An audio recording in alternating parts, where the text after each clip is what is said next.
Assalamualaikum warahmatullahi wabarakatuh. Kembali lagi kita ketemu di acara Halftime Show bola.com dan bola.net bersama saya Erwin Fitriansyah dan rekan saya Aryo Yosia yang paling ngeselin.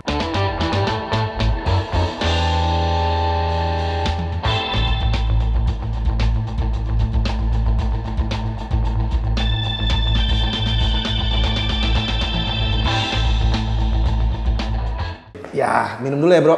Ya, Haus. ada isinya nggak? Ada nih dia. Kalau gini nggak kelihatan. Siram sih, nggak kelihatan tuh ada airnya. Ada airnya kan. Belum udah minum, belum ngoceh kita udah minum. Makanya gue minum karena kita mau ngomongnya masih lama. Agak panjang kita ngomong kali ini ya. Agak panjang karena kita mau membahas soal tim nasional Indonesia. Ini ada tim nasional ini ada FIFA Matchday. Ya. Untuk tim nasional senior sama tim U23. Tim U23 ini kualifikasi Piala Asia tahun U23. Depan ya, buat tahun depan kan. Oke, mainnya lawan dua lawan ya apalagi. Lawan dua negara. Chinese Taipei sama Turkmenistan. Chinese Taipei alias Taiwan sama Turkmenistan. Oke, U23 ini yang latih siapa? Coach Sintayong. Sintayong langsung nih. Nah ini nih yang maksud gue mau bahas ini. Ini bentar. Kalau U23 Coach Sintayong, tim seniornya siapa? Asisten. Harus bagi-bagi tugas. Nah, ini yang mau kita bahas. Ya, ini kita mau bahas artinya gini. Ini agak lucu nih. Satunya FIFA Matchday, satunya lagi kualifikasi nih. U23. Ya, levelnya kan harusnya ini timnas senior, ini kayaknya U23. Kebalik nih. Yang timnas senior ini kayaknya ada di U23 gitu pemainnya. Benar nggak? Skuadnya tuh lebih kaya gitu. Tapi tim U23 aja juga banyak yang dipakai di senior. Alfiandra Dewangga juga ya kan? Gitu. Doni. Tuker-tukeran aja jadinya. Ada 3 orang yang dinaikin ke tim senior. Ya. Poin gue sih lebih gini sih nih. Gimana? Ya ini sebenarnya jadi persoalan dari awal ketika Sintayong datang ya. Nanti tolong grafisnya ditulis nih, dikeliatin nih tim seniornya siapa, pemain-pemainnya, U23-nya siapa aja. Oke. Ya maksud gue poin ini kan awal dari pertanyaannya gini, Sintayong itu sebenarnya mestinya megang timnas senior aja atau bagaimana gitu. Dari awal kan dulu dia malah pegang seluruh timnas kan, kecuali U16 ya. U20 juga dia? Ya, dia yang pegang. Dan U23, U22. Iya, di era kepengurusan Muhammad Wirawan gitu kan. Muhammad Wirawan? Itu teman kita dulu ya, teman kantor ya. Pak Iwan Bule, udah gampang gitu aja. Pak Iwan Bule.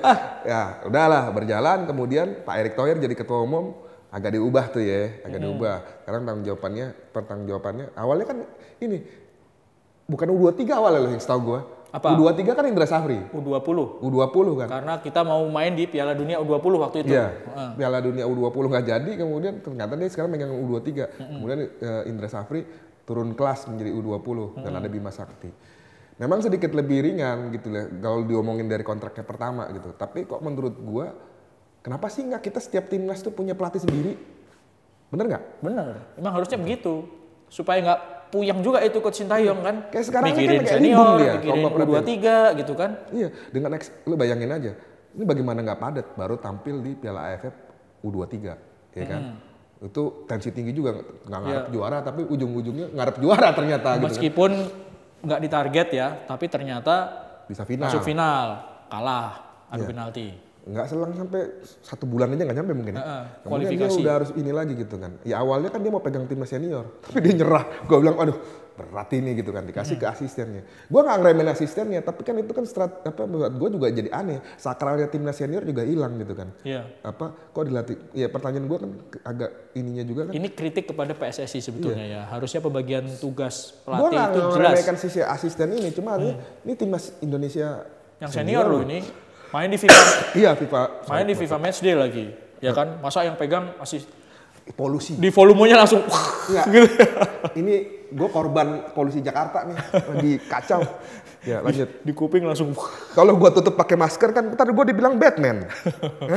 Ya, balik lagi ke bahasan kita. Jadi harusnya timnas senior, idealnya timnas senior ya dipegang sama Coach Sintayong. Terus U23 ya ada pelatihnya sendiri gitu ya. Iya, ada pelatihnya sendiri. Kalaupun mau nunjuk si asisten ini juga nggak apa-apa, tapi dari sejak lama gitu kan. Tapi kan juga lucu, turun kelas kayak gitu. Iya, naik turun gitu kan. Dan ya benar udah ada Bima Sakti sama Coach Indra Safri gitu kan. Nah, tapi menurut gue memang sebenarnya seluruh timnas ini mestinya dipegang orang berbeda gitu kan. Menurut gue nih, Sintayong kan akan kontraknya habis nih setelah Piala Asia awal tahun depan ya, akhirnya selesai. Kalau mau perpanjang ya menurut gua itu memang harus beda. Harus fokus timnas senior. Harus fokus.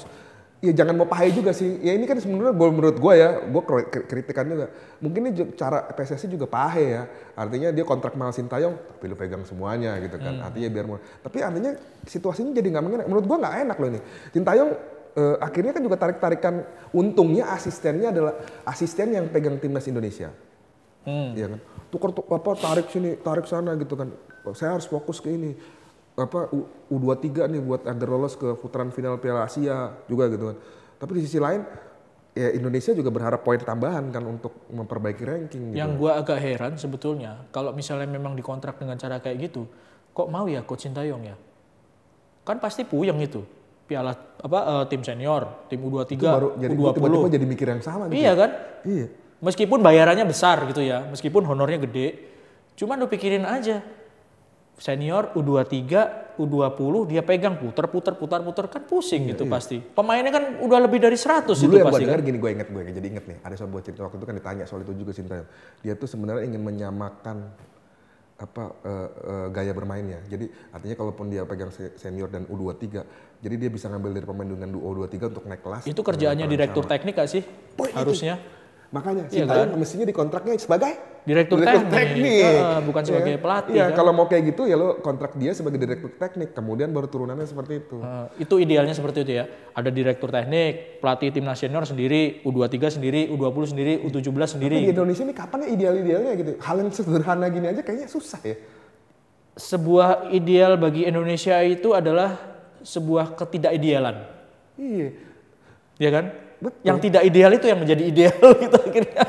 Ya makanya, ya emang ya ini sebenarnya buat penikmat sepak bola Indonesia nih bulan yang enak nih. Suguhan pertandingannya nggak berhenti gitu kan soal timnas ya. U23 buat selesai Piala Asia. Sekarang ada kualifikasi Piala Asia U23, ada juga FIFA Matchday gitu kan. Tapi itu kebayang orang-orang di dalam yang terlibat diantaranya gitu kan. Dan juga pertanyaan gue, kenapa ya nggak menunjuk Indra Safri aja untuk pegang U23 ya? Ntar U23 atau sebaliknya Sintayong ya di senior gitu kan, si Indra Safri U23 karena kan kita ngomongin mau jujur Indra Safri ini kan sukses kemarin di SEA Games ya kan. Dasarnya fondasinya udah tahu dan katanya kan akur nih dua pelatih. Mestinya kan pemainnya juga itu aja sebenarnya kan. Itu makanya. Tapi kok gua ngelihat sebenarnya jangan-jangan nggak bener, bukan nggak bilang mereka berantem, tapi mungkin kalau karena lebih percaya sama asisten yang sesatu negara di Korea kali ya. Atau bagaimana menurut pandangan lo? Kalau menurut pandangan gue karena mungkin di FIFA di 2 minggu ini fokusnya lebih pada titik beratnya di kualifikasi U23 Asia, bukan kepada timnas senior waktu lawan Turkmenistan gitu. Mungkin kalau misalnya FIFA Matchday cuma 1 match doang lawan Turkmenistan itu kan ya udahlah lewat aja. Meskipun itu ada poin ya, bukan ngeremehin. Tapi kalau kualifikasi kan jelas golnya kan. Lolos dari babak kualifikasi. Atau bisa gini lah sederhananya. Sintayong tuh sebenarnya tetap jadi pelatih kali ya timnas senior karena yang si asistennya hanya yang secara ngurusin latihan persiapannya aja. Tapi konsep ketika bermain dan macam-macam Sintayong. Bisa jadi begitu.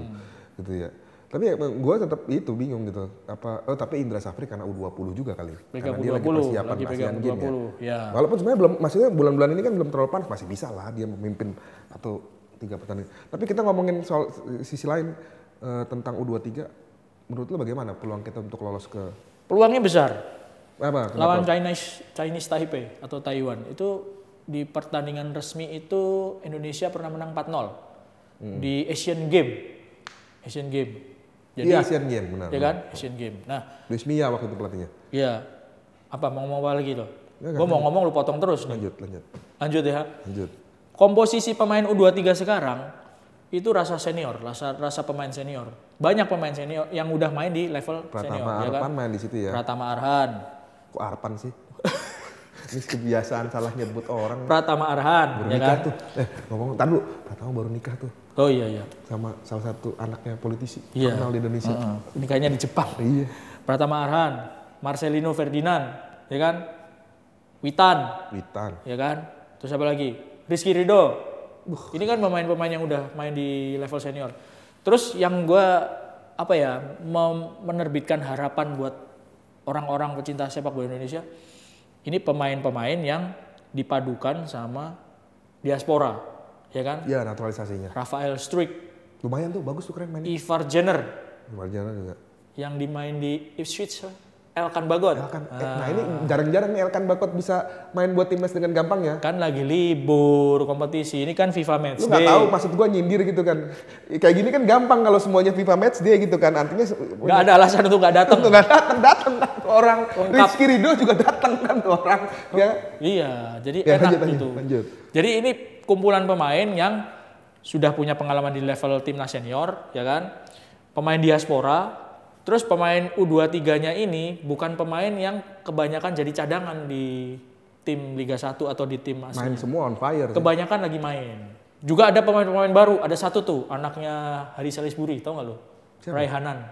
Itu anaknya. Anaknya Nah, Hari ini gue mau nanya, Salisbury. mau ngecek cross check. Itu anaknya si Hari atau anaknya Firman ya? Salah gue ya berarti. Kalau Firman Utina, Rehan. Mirip. Ah. Gue dari kemarin belum sempat ketemu aja kita bro. Gue Iya. mau nanya ini anaknya Firman. Kalau anaknya Firman, Rehan. Kalau anaknya Hari Salisbury, Raihanan. Raihanan. Panggilannya Hanan. Hanan. Kalau anaknya Hari, kalau anaknya Firman, Dan posisinya hampir sama Rehan. kan? Gelandang, sama-sama Gelandang, gelandang. Iya. kan? Itu anaknya Firman, waktu dia masih kecil, kita udah ngeliput. Kesimpulannya, kita tua. Sekarang udah main lagi. Dan mainnya, ya apa? Ya, waktu bapaknya main, kita udah ngeliput gitu. Gue agak bukan shock sih. Gue nggak itu yang kadang-kadang bikin menyadarkan gue bahwa wah, usia gue udah matang. Jangan ngomong tua lah, matang. Karena yang bilang, buset, ini anak. Jadi gue ingat tuh waktu ini agak ngelebar sedikit. Waktu si Firman anaknya lahir, gue selamat ya, ya. Siapa namanya? Rehan gitu. Terus berapa tahun kemudian, gimana kabarnya Rehan? Oh udah latihan. Sempat latihan sama Sriwijaya FC. Gue ke rumahnya dia liputan tuh, inget tuh zaman gue masih jadi reporter. Cium tangan bro, di rumahnya disambut nih, kenalin om Yos gitu kan, salaman. Sekarang gitu. udah main. Udah jamin bola. Nah, ini si Hanan itu juga salah satu pemain baru yang dipanggil ke tim U23. Jadi ini gue seneng sih ya, ngeliat tim ini tuh seneng gitu, karena nggak ngandelin pemain-pemain itu aja gitu. Ada variasinya banyak. Variasinya lebih banyak ya. Pemain yang diaspora ada Pratama Arhan, ada nih Marcelino yang main di luar, Pratama Arhan ada pulang. Terus pemain-pemain baru kayak Hanan ini masuk. Terus pemain-pemain Rizky Ridho yang matang di kompetisi ada. Siapa kiper? Hernando ada juga di situ. Ini kan menarik sebetulnya. Kiper yang kemarin lagi yang menangis deh. Iya. Kasian ya. Jadi tim yang menarik ditunggu kayak apa mainnya. Karena kan ini jujur nggak pernah selengkap ini. Ya kan? Ya tontonan maksud gue nih bulan tontonan enak banget nih, kita nonton timnas 2 level dengan mayoritas pemain yang kita harapkan datang. Ya kan? Nggak pernah selengkap ini gitu ya. Nggak pernah selengkap ini. Dan lo masih ingat buat kualifikasi Piala Asia U23 ini main di Solo bro. Main di Solo. Itu mungkin yang Solo itu di Norwegia ya. Salah. Oslo. Itu dingin mulu lo bro. Nggak ada matahari itu di Norwegia. Mainnya di Solo. Kenapa memang kalau main di Solo? Iya. Supporter itu kan jadi pemain ke-12. Oh, fanatik supporternya. Iya. Dan publik Solo ini kan sangat fanatis banget kalau ngomongin tentang timnas kan, bukan tentang hanya Persis Solo. Fanatis aja. ya, bukan politis ya. Iya. Karena di sana kota tempat lahir tempat bermukimnya Pak Jokowi dan anak-anaknya. Fanatis lah ya, fanatis. Pak Lurah gitu kan. Fanatis jadi. Iya. Makanya menurut gua mestinya jangan sampai nggak lolos sih. Iya. Jadi inti kesimpulannya kok mestinya harusnya lolos ya? Harusnya lolos. Kalau nggak lolos Sintayong nasibnya gimana? Gue jebret lagi, jikatin lagi. Jangan ya gue bukan anti Sintayong. Harus lolos lah, bisa lolos. Nah lah. ya, gue nggak anti Sintayong. Artinya gue malah berdoa semoga apa? Kita bisa lolos lah. Kalau kita lolos kan pride-nya buat kita juga. Dan ini kan emang generasi emas kita menurut gue. Setelah lama kita ya gue nggak bilang kita kehilangan generasi emas ya, tapi ada periode vakum yang kita maksudnya pemainnya nggak bagus-bagus amat gitu kan. Nah ini maksudnya ini menjanjikan ya. Menjanjikan. Secara nggak usia berhenti ya. bro. Secara usia. Nggak berhenti. Ya, ketika kita lolos ke di Piala AFF U23 kemarin kita masuk final kan nggak ada yang dulu. Ternyata ada pemain baru juga bisa juga main bagus. Iya. Jadi ternyata ada kan opsi sempat lain. ada yang ini nggak dipanggil, itu nggak dipanggil. Apalagi dengan skuad mewah seperti ini. Lengkap. Gitu. Oke, kita tunggu. Lawan kita ngomongin timnasnya satu sesi ini aja lah ya. Lawan kita Chinese Taipei sama Turkmenistan. Di episode berikutnya mungkin kita akan bahas, tapi sekarang kita lanjut di segmen kedua. Masuk ke segmen kedua, kita habis ngobrolin timnas, sekarang kita membahas Liga 1 dong. Liga 1. Liga kebanggaan kita. Kompetisi lagi berhenti selama 2 minggu karena ada FIFA Match Day dan ini sudah 7 pertandingan ya. berapa sih? Udah 11 bro. 11 pertandingan dan komposisi papan atas Lah papan sebenarnya bawah nggak ini biasa. Nggak biasanya kalau udah kan kita di awal musim kan ngomong, nah, oke lah masih tim-tim yang kita nggak duga masuk di papan atas. Setelah 5 pertandingan mulai kepetanya. Tapi ini udah 11 pertandingan. 11 pertandingan tim elitnya nggak ada satupun yang. Sekarang Madura United yang peringkat 1. Madura United itu sebelumnya pernah juga ada di peringkat atas gitu ya. Di 2 atau 3 musim kompetisi yang lalu. Cuma di paruh musim akhirnya dia melorot. Nah ini masih ada Madura United. Ya maksud gue tuh uniknya gini bedanya. Biasanya oke lah Madura United papan peringkat pertama. Tapi misalnya keduanya Persija, misalnya gitu nggak. Persib. Ada Arema. tim-tim yang nggak masih cara Bali United yang kayak gitu. Ya. Ini tuh yang papan atasnya nih. Lu nggak pasti nggak kebayang runner up siapa sekarang. Barito itu. Gue bukan ngeremehin ya, tapi secara tradisi tim ex Galatama ini kan memang 10 musim terakhir nggak pernah bicara banyak. Iya, bahkan pernah sempat hampir degradasi. Waktu itu hampir degradasi, terus ada Coach Rahmat Darmawan datang menyelamatkan lah istilahnya, menyelamatkan Barito Putra dari degradasi. Musim lalu nggak ada. 2 kali nih Rahmat nyelamatin waktu itu mau hampir degradasi, sekarang balik lagi malah di papan atas nih. Iya, sekarang papan atas, sekarang peringkat 2. Jadi peringkat 3-nya juga Borneo kan. Borneo FC selama beberapa musim belakangan emang ada di atas. Peringkat 4-nya lagi mengejutkan lagi nih. Rans. Hampir degradasi musim lalu. Bukan hampir degradasi, kalau misalnya ada degradasi bisa kena itu. Iya. Iya kan? Iya makanya gue bilang kalau ngeliat komposisi ini agak unik. Walaupun gue masih percaya masih mungkin amat bergeser karena dari peringkat 1 sampai 10 besar lah atau minimal papan tengahnya itu sebenarnya margin poinnya belum terlalu jauh. Ya poinnya nggak deket-deket amat gitu. Tapi tetap aja. mengkhawatirkan buat tim-tim elit gitu kan. Ya kayak gue nggak usah ngomong jauh-jauh. Persija. Nggak usah jauh-jauh karena kita di Jakarta. Iya di Jakarta maksudnya. Persija itu di Depok sih sebenarnya. Persija itu peringkat berapa sekarang? Sekarang dia itu ada di 12. Udah 6 pertandingan apa nyaris mereka nggak pernah menang. 4 sampai 6 pertandingan hasilnya imbang maksimal gitu kan. Imbang draw apalagi bedanya? Sama. Imbang sama draw. Sama kan? Imbang dan kalah lah. Ya, ada kalahnya juga. Nggak pernah menang gitu kan. Nggak pernah menang dan belakangan tuh mulai berisik supporternya. Mulai hilang kepercayaan sama Thomas Doll. Di medsos diserang kan. Manajemennya diserang, ya kan? Iya. Pemilihan pemain gitu. Dari medsos supporter tuh ya kan? Ya banyak cerita lah maksudnya ya kalau boleh dibuka sedikit gitu. Banyak, Thomas Doll-nya juga diserang gitu kan? Banyak cerita lah tentang ini gitu kan ya. Gue dengar gitu kan manajemen Persija kok mulai ngeliat banyak keputusan aneh. Kan dia ngomong tuh rame kemarin kan Thomas Doll sendiri udah terbuka. Ini kok ada yang sesuatu something wrong nih tentang Wahid. Dia mengacu pertandingan lawan Persib dan sebelumnya tuh kan. Kok gini gitu. Kok tiba-tiba ini apakah karena memang kita karena galak urusan melepas pemain timnas. Vokal gitu kan. Harusnya gitar lah. Walaupun juga gue gini sih, ya oke, kalian punya si pelatih boneka ini boleh punya pandangan gitu. Tapi realitanya, ya memang kalau kita mau jujur, pertandingan Persija beberapa pertandingan terakhir kan memang performanya nggak bagus-bagus amat. Iya. Lu lihat lawan Persib kemarin, oke dia bikin gol duluan ya, Marco Simic sundulan. Tapi setelah itu kan Persib yang mendominasi pertandingan. Betul. Dan statistik nunjukin juga Persib. Itu pun terjadi di pertandingan misalnya Madura United dan macam-macam gitu. Entah kenapa memang menurut gua Persija sampai pertandingan ke-11 ini nggak menemukan bentuk permainan terbaik seperti musim lalu. Padahal komposisi pemainnya sama. Oh nggak sama dong. Itu kan yang dikritik asingnya aja. Nggak sama. Pemain asing. Iya, justru kan itu yang dikritik sama. Tapi mungkin itu ya. Itu yang mereka gegabah dalam rekrutmen pemain asing. Betul, itu yang dijadiin kritik kan. Apakah pemain asing yang sekarang ini pilihan Thomas Doll seperti musim lalu? Kebanyakan enggak, katanya seperti itu. Akhirnya ketika kualitasnya mungkin nggak bagus seperti musim lalu, jadi sasaran tembak, sasaran kritik. Musim lalu pemain asingnya juga performanya dianggap tidak memuaskan. Tapi jujur ya, secara performa menurut gue lebih baik. Musim lalu? Iya. Lu mau ngomongin yang Kremencik sama yang striker dari mana? Yang Arab tuh siapa? Yusuf. Ya sekarang dia punya Simic, gue bukannya meremehkan Simic, tapi maksudnya 2 orang itu lebih menjanjikan atau gelandangnya lah. Ya Barons gitu ya, fisiknya bermasalah gitu. Hanu. Iya kan, tapi di awal kalau ketika lagi masih bagus-bagusnya ya, sebelum keteten kan problemnya menurut gue ya musim lalu tuh cuma ternyata mereka pemain bagus semua, tapi ternyata nggak bisa beradaptasi dengan cepat. Cuaca lebih kesana karena kan ambruk ya, Barons kan ambruknya fisik sebenarnya. Karena nggak kuat dia main 90 menit. Tapi secara performa, tapi kalau gue lihat Kau harus belajar sama itu tuh. Siapa? Wiljan Plim. Yang Makassar. Iya itu kuat tuh.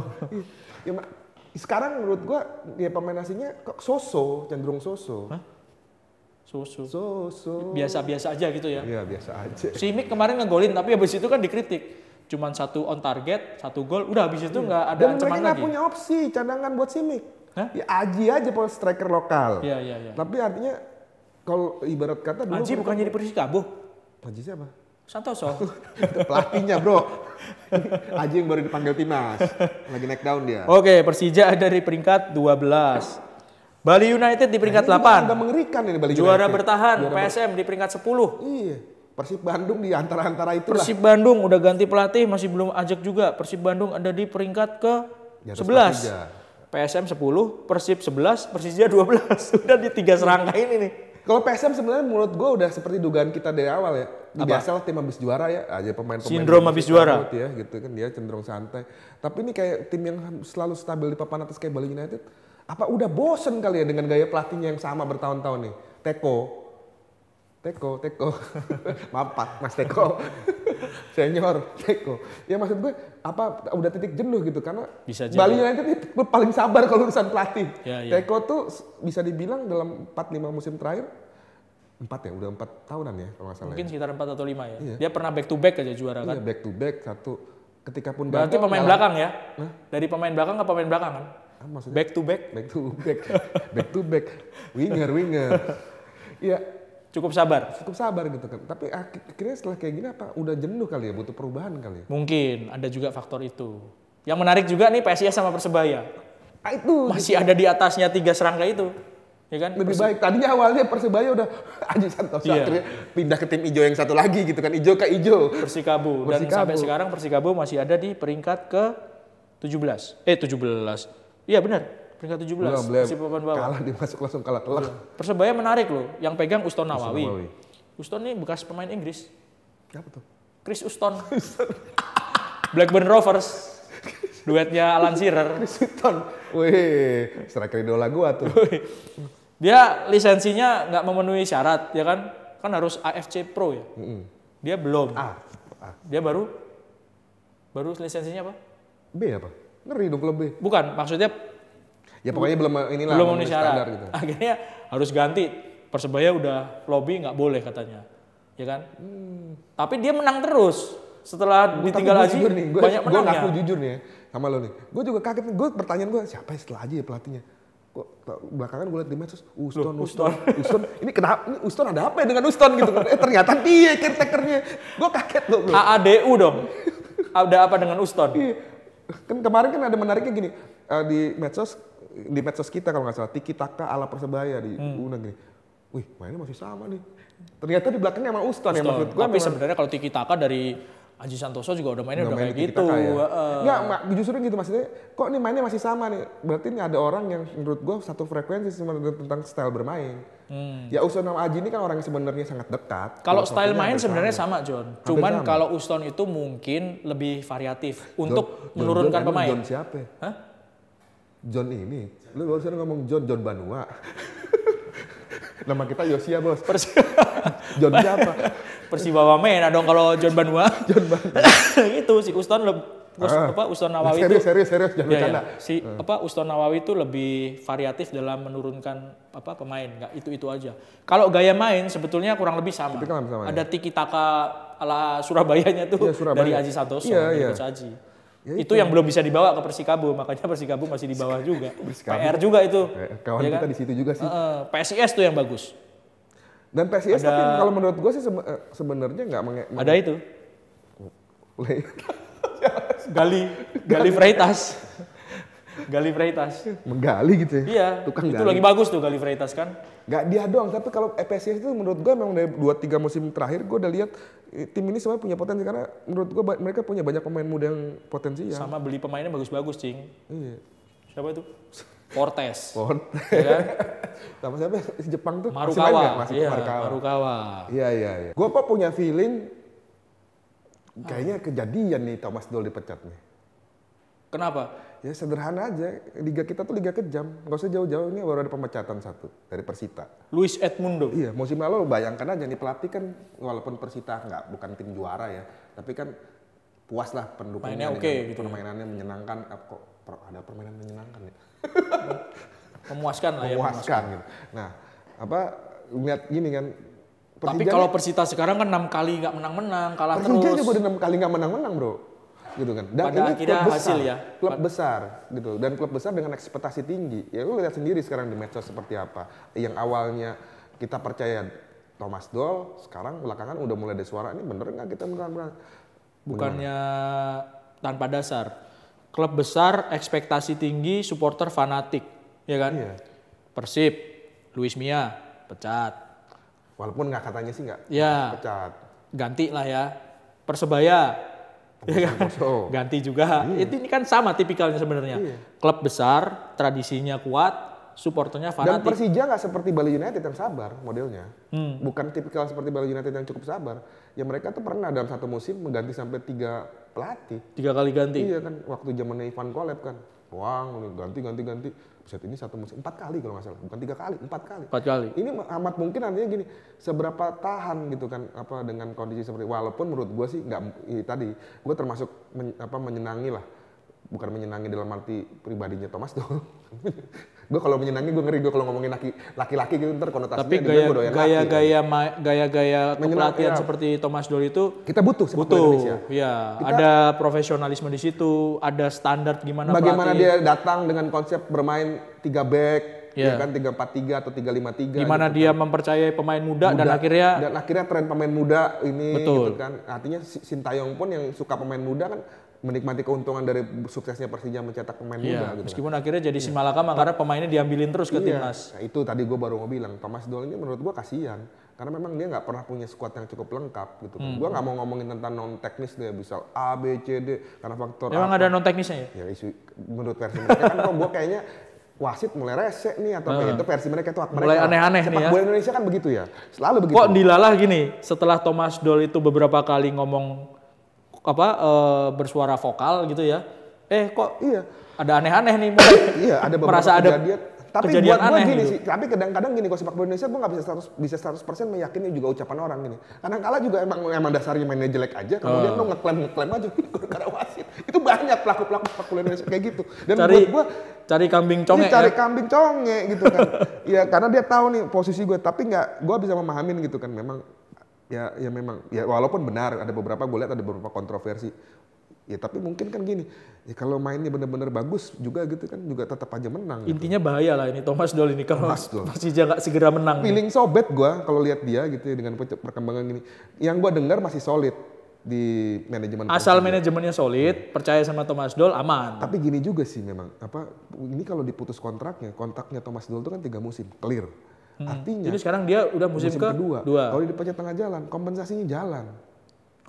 Diputus tengah jalan, kompensasi jalan. Iya, dia tetap harus bayar 3 tahun. Ini kan artinya bukan dipecat berarti rugi. Iya, Thomas Doll ini kan dari peradaban berbeda datangnya gitu. Nggak seperti kebanyakan pelatih asing lainnya ya. Artinya yang dengan gaya style Liga Indonesia. Udah lah ya, kita bisa baik-baik nih gue kasih ganti rugi. Thomas Doll ini kan sangat profesional seperti Luis Mia. Gitu kan. Makanya kan sebenarnya ada isu Luis Mia nih sebenarnya dipaksa mundurkan diri biar nggak menanggung kompensasi Persibnya. Gitu kan, ada isunya seperti itu. Jadi lo keluar deh, biar nggak gitu. Karena kalau dia dipecat kan kompensasi sesuai kontrak. Besar. Dan tahun ketiga gitu kan. Dan sebenarnya janjinya dia kan adalah 3 tahun, ada tahun ketiga dia juara. Oh gitu. Ya artinya tahun kedua, 1, 2 transisi, tahun ketiga lah puncak prestasi gua. Setelah itu kita lihat apakah gua lanjut atau enggak. Tapi yang namanya Liga Indonesia apa sih yang gak bisa? Gue udah sering lihat yang kayak gitu-gitu gitu loh. Untuk meyakini gitu, gue suka pelatihnya gitu kan atau apa suka ini. Tau-taunya besok udah ngilang. Ya kayak Haji Santoso lah, kita fair lah. Kita fair ya, kita ngomong sebagai penikmat sepak bola. Gue sangat menikmati bagaimana Haji Santoso merubah Persebaya. Yang tadinya ya bro, lo boleh sepakat atau enggak. Persebaya tuh hampir mirip PSM sebenarnya, gaya mainnya keras. Karena orangnya kan keras-keras. Itu pemberani, makanya nyali, wani gitu kan. Sama Aji dibikin main buset gaya-gaya bersama. Gua nggak setuju sih itu. Kenapa? Zamannya Aji main ya kayak gitu mainnya. Cantik. Itulah mainnya. gayanya Aji. Iya cantik banget mainnya. Nggak. Ya, artinya beda. Kan, kalau keras tuh lebih kepada PSM sama Persipura kalau menurut gua. Kalau menurut lo? PSM lebih keras sih. Persipura ada. Ya poinnya adalah enak PSMS ditonton. gitu. PSMS keras ya, itu. Enak ditonton kan. Iya. Tapi kan ternyata nasibnya juga begitu. Iya. Gitu kan. Oke lah kalau begitu. Kita udah dikode-kode terus nih. Abis gitu kan. Kita selesaikan dulu sampai di sini ya. Sampai ketemu lagi. Terima kasih udah nyimak. Jangan lupa baca bola.com, Bolanet sama Liputan6.com. kanal bola di liputan6.com. Saya Erwin Fitriansyah dan Arya Yosia. Kita pamit. Sampai ketemu lagi. Tetap semangat, tetap sehat. Assalamualaikum warahmatullahi wabarakatuh. Siap. Thank you. Terima kasih.